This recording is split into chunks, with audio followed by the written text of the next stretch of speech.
The summer of that particular year brought great clarity to my mind. However, it was also a time that tested my patience due to the presence of a deceitful woman. My wife, Julia, had a strong desire to celebrate her 25th birthday by the seaside. We had planned to purchase tickets in July and spend at least a week in a nice hotel. Unfortunately, just 3 weeks before the scheduled date, my boss presented me with a lucrative contract. The condition was that I had to travel to another country for at least a month. This proposition deeply upset Julia. In an attempt to find a solution, I suggested that she invite her parents to accompany her. Her mother, Alexandra Pavlovna, who was 45 years old, had no particular obligations.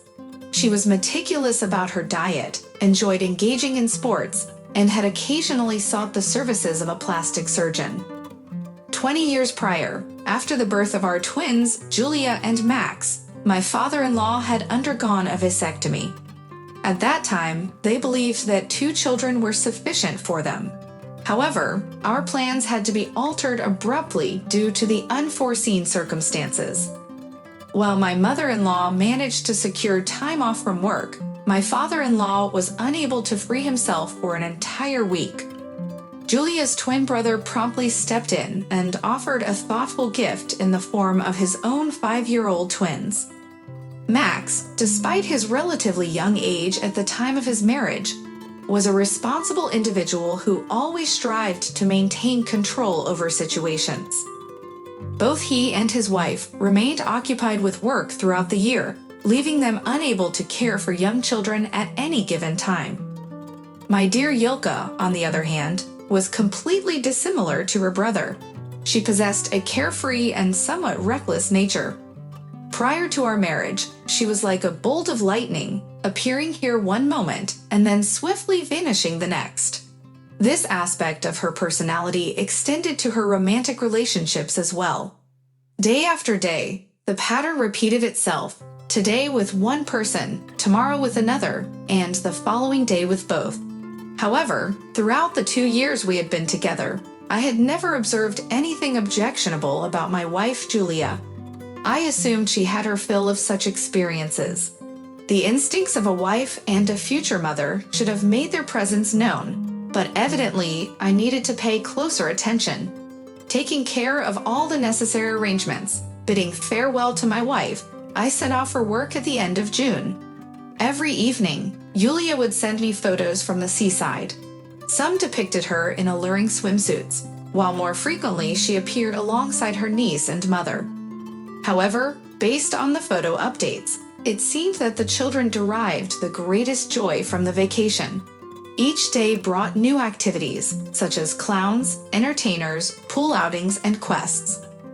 On the morning of my wife's birthday, I made a call to offer my heartfelt congratulations and express how much I missed her. She appeared taken aback by the video call and gave the impression that she had not yet gone to bed. She explained that the previous day she had indulged in a copious amount of seafood, resulting in an upset stomach that kept her tossing and turning throughout the night. I was aware that this had happened before, but I couldn't help but notice a bottle of exotic alcohol and several glasses on the table behind her.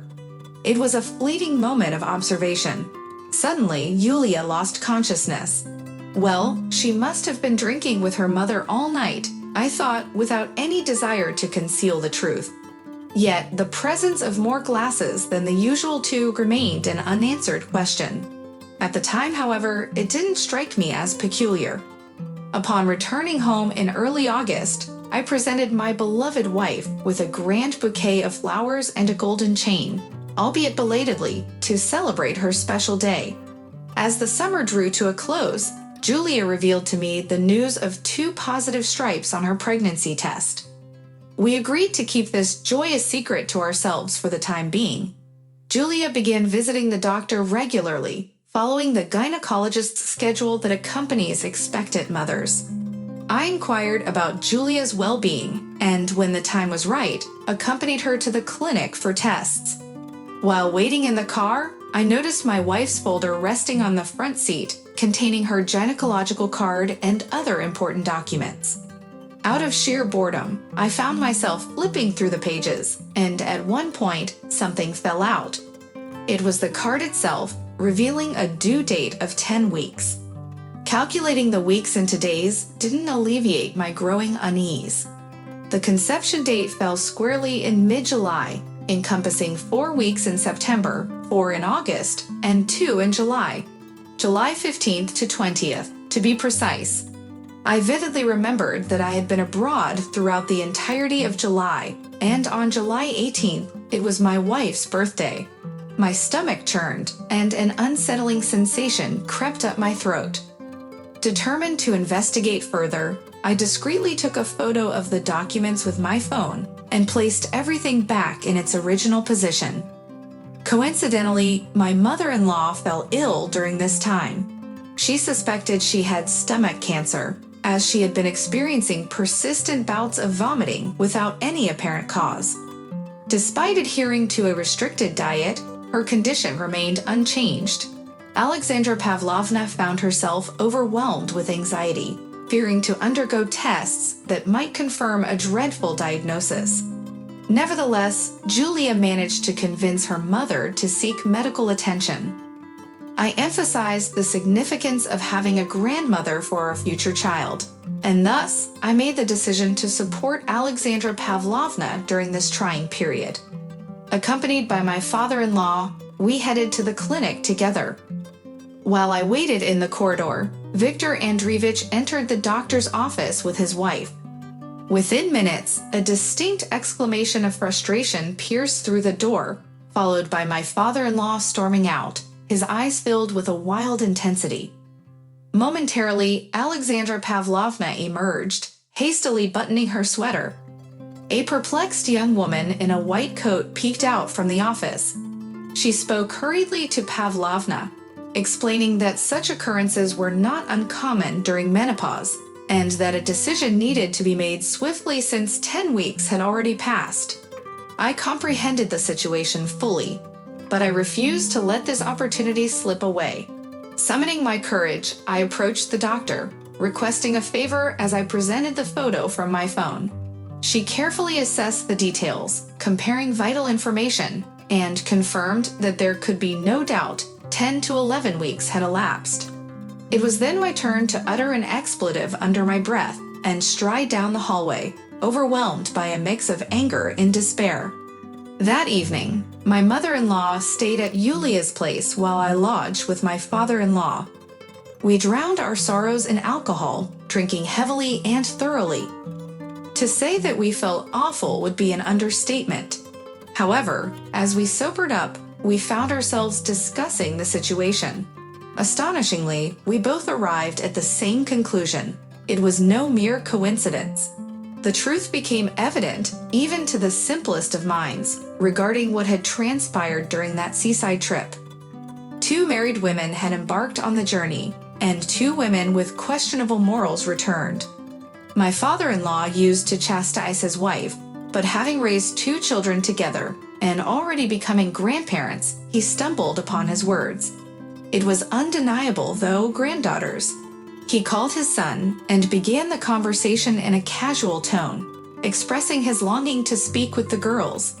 The conversation meandered, as it often does with 5-year-olds, but I witnessed the immense psychological acumen possessed by my father-in-law. He started with simple questions about various topics, such as kindergarten and their favorite foods. In a subtle manner, he transitioned to discussing their summer vacation. The girls, without realizing the significance of their words, revealed that, among other things, Captain Jack Sparrow had visited their room, entertaining them with contests and tricks. They mentioned drinking colorful mineral water with their aunt and grandmother. They even played hide and seek, with their grandfather hiding exceptionally well. They searched for him for a long time until they eventually discovered him in the bathroom with their grandmother, who had been the first to find him and received a seashell as a prize. When the time came for the entertainer to depart, Aunt Yulia accompanied him to bid farewell. However, on her way back, she lost her way and spent a considerable amount of time searching for the correct path. In the children's innocent minds, all these adventures had a simple explanation. Yet Victor and I heard and understood the true implications of what was being said.